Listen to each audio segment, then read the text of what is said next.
Vamos continuando então, né? Então, redação com 4 parágrafos, cada parágrafo dividido em 3 partes. Já expliquei para vocês como se divide as 3 partes da introdução, as 3 partes do argumento 1. Vamos olhar agora as 3 partes do argumento 2.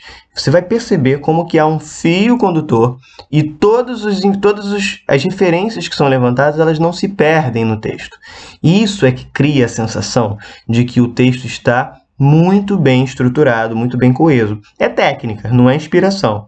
Você mantém as referências sempre à mão à medida que você vai adicionando outras. Então, aqui no segundo parágrafo de argumentação, teremos uma forte poder nova estratégia de persuasão, uma nova referência, mas da coletividade, o que não faz o texto se perder. Vamos dar uma olhada. A observar somente o que lhe interessa e o que foi escolhido para ele.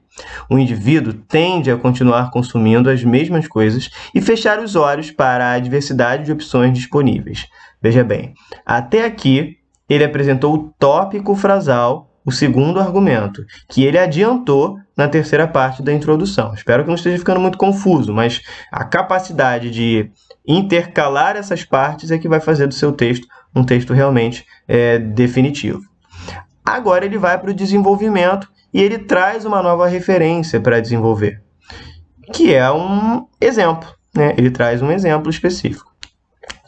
Em um episódio da série televisiva Black Mirror, por exemplo, um aplicativo pareava pessoas para relacionamentos com base em estatística e restringia as possibilidades para apenas as que a máquina indicava, tornando o usuário passivo na escolha. Paralelamente, esse é o objetivo da indústria cultural para os pensadores da Escola de Frankfurt, produzir conteúdo a partir do padrão de gosto do público para direcioná-lo, torná-lo homogêneo e, logo, facilmente atingível. Veja bem, quando ele entra em paralelamente e fala da Escola de Frankfurt, ele está estabelecendo a relação entre o tópico frasal e a estratégia de persuasão em que fala de Black Mirror.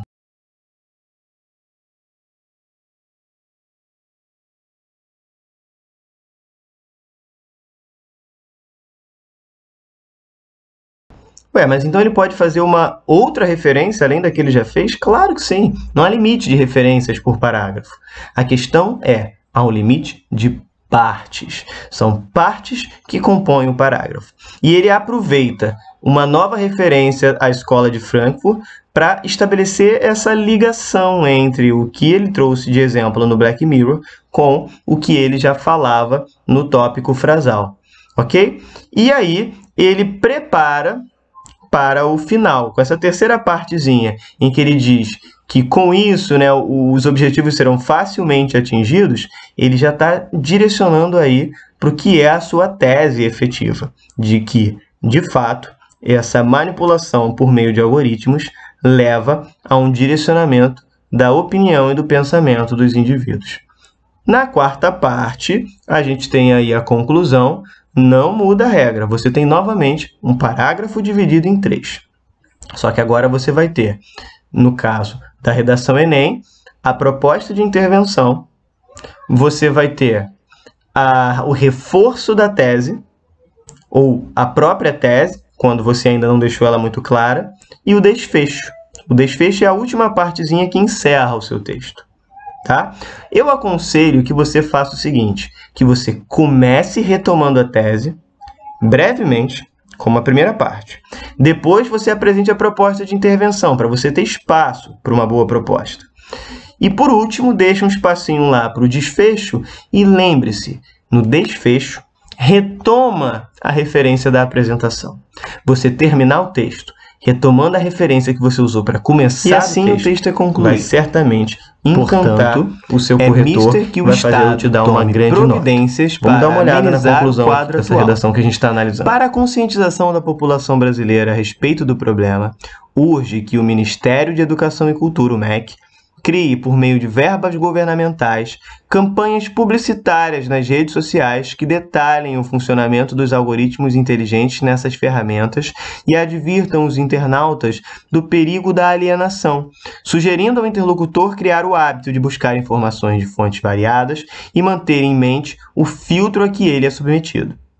Somente assim será possível combater a passividade de muitos dos que utilizam a internet no país e, ademais, estourar a bolha que, de mesma forma que o Ministério da Verdade construiu em Winston, de 1984, as novas tecnologias estão construindo nos cidadãos do século XXI. Galera, se você notar aqui, é precisamente o que eu te aconselhei antes da gente ler a conclusão.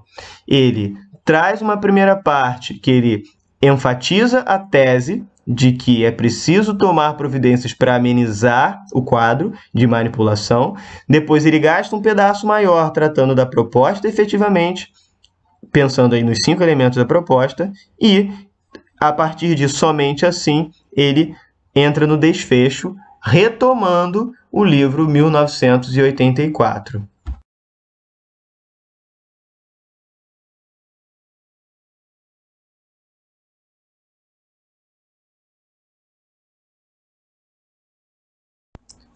E aí, galera, ele consegue aquele efeito que eu tinha dito para vocês de gerar a impressão no corretor ou no leitor de que o texto está muito fechadinho, muito coeso.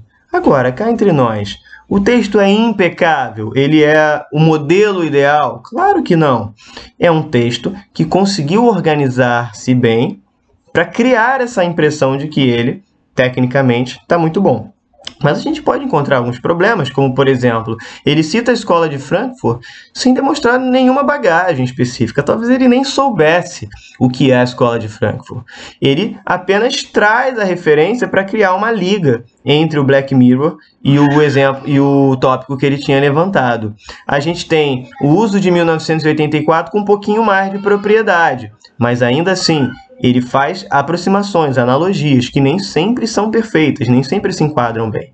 Mas como ele não perde essa referência, como essa referência volta, ela é reincidente, ela cria a sensação no corretor de que ela faz completo sentido para a tese que ele está defendendo. E a tese que ele defende é uma tese relativamente simples. Ele diz: há manipulação e é preciso intervenção estatal para conter essa manipulação. Essa é a tese desse texto.